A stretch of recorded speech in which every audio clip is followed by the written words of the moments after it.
sumakay ng train. Kaya from here papuntang train station, doon pa, i-jog na lang natin. Huwag na tayong sumakay ng bus. Okay? Hanggang doon. Let's go.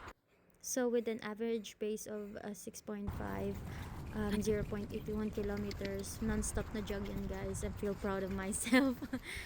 Na-reach na natin halfway ng papuntang station, tapos naghintay lang ako 40 minutes.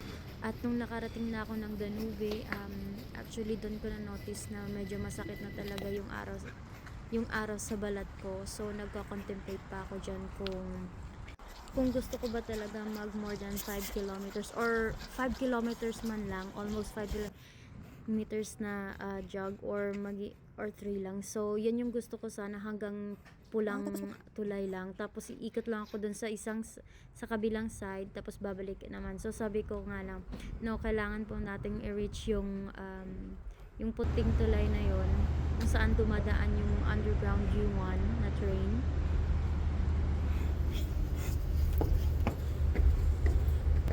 Pagkatapos ko naman i-jog yung pa-slow part ng tulay na yun is nag-stop muna ako sa gina para kumuha ng video.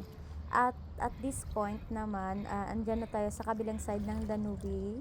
At gusto ko sana sa inyong ipakita yung mga swan dyan. Kasi normally may mga swan talaga dyan guys. Kaso nung dumating ako, wala na. Ito lang yung naabutan ko. Tinetrain yung aso ng may-ari niya. Nag-continue lang akong mag-jog hanggang sa may dumaan na parang patrol or police car sa likod ko. Kasi nagpapatrol yan sila guys, para alam nila na lahat lang okay. Kasi normally kapag may mga tao dyan na nanggugulo or nagkakalat, ayun, hinuhuli nila.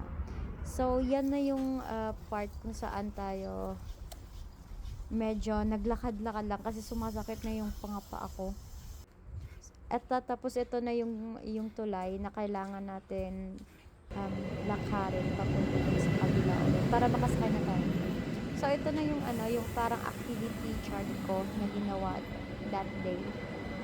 Diyan nakalagay ng Halloween Harbor kung ilang kilometers ako. Tapos ito yung sa yellow na yan.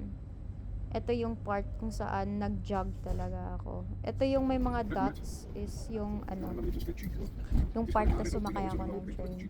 Yung last part ng video na to is bumaba na ako ng bus at saka pumunta ako ng collecting station kasi may kailangan akong kuning na package.